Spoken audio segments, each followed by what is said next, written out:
Bonjour à tous et bienvenue dans cette vidéo dans laquelle nous allons parler impression 3D et plus particulièrement de la dernière imprimante de chez Bambu Lab, la P1S. Pour commencer, si vous ne savez pas qui est Bambu Lab, il s'agit d'un fabricant d'imprimantes 3D chinois fondé par plusieurs ingénieurs de chez DJI, oui, ceux qui font ces petits drones là. Il y a un an, leur première imprimante, la X1 Carbone, a été lancée via Kickstarter et comme vous vous en doutez, ce fut un réel succès. Je pense qu'on peut dire qu'ils ont su révolutionner le marché du grand public car leurs imprimantes permettent d'imprimer extrêmement vite sans perte de qualité, tout en gardant une simplicité d'utilisation.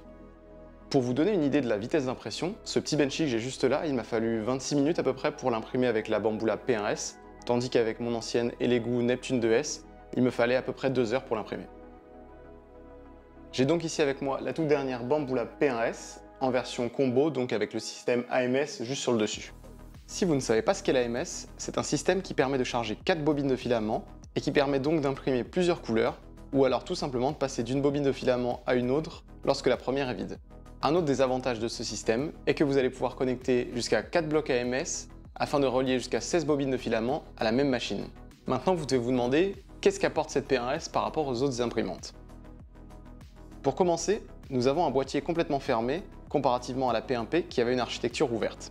Étant donné que le boîtier est fermé, nous avons des ventilateurs supplémentaires pour refroidir les impressions et réguler la température à l'intérieur.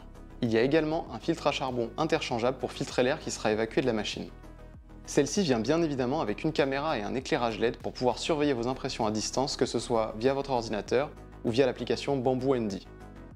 À présent, la question que vous devez vous poser, c'est quelle imprimante est faite pour vous? Si votre but c'est d'imprimer des matériaux de base comme le PLA, le PETG ou le TPU, dans ce cas-là je vous conseillerais plutôt la P1P, qui sera très bien pour ces usages, et vous pourriez très bien l'améliorer avec un kit d'upgrade qui va vous coûter 150 $ et qui vous permettra d'avoir le caisson fermé comme la P1S.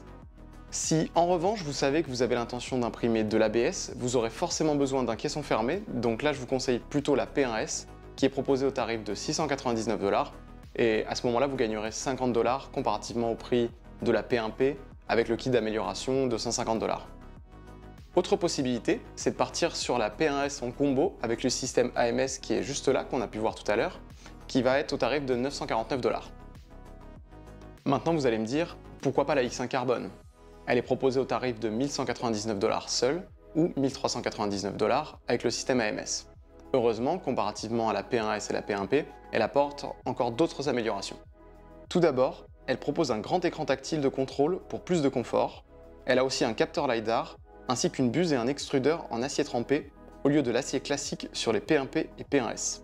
Ce qui lui permet, comme son nom l'indique, de pouvoir imprimer des matériaux avec de la fibre de carbone. A noter que vous pourrez remplacer la buse et l'extrudeur de la P1P et de la P1S pour de l'acier trempé, ça vous coûtera 55 $, mais par la suite vous pourrez imprimer les mêmes matériaux que la X1 Carbone. Ce qui fait que si vous faites cette modification sur votre P1S, les seules différences avec la X1 Carbone se feront au niveau du caisson qui sera en aluminium sur la X1 Carbone, le grand écran tactile et le capteur LiDAR. Donc pour résumer, si vous avez le plus petit budget et vous voulez imprimer vite du PLA et du PETG sans avoir besoin de faire du multicouleur, alors la P1P sera parfaite pour vous. Si vous voulez imprimer du PLA, du PETG et de l'ABS, prenez la P1S et éventuellement vous pouvez la prendre en combo avec le système AMS pour pouvoir faire le changement de filament automatiquement. Si vous n'avez pas le budget pour une X1 Carbone, mais que vous voulez néanmoins imprimer des matériaux techniques, alors je vous conseille d'aller sur la P1S, sur laquelle vous pouvez changer la buse et l'extrudeur. Et pour finir, si vous avez le budget, que vous ne voulez pas vous prendre la tête et que vous voulez plus de confort, je vous conseille la X1 Carbone. A noter que Bambu Lab devrait annoncer prochainement la X1S et X1E.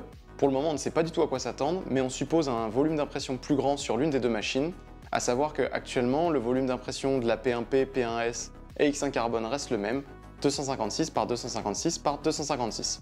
J'espère que cette vidéo vous aura été utile. N'hésitez pas à me poser vos questions en commentaire concernant la P1S. Merci de l'avoir regardé et à bientôt.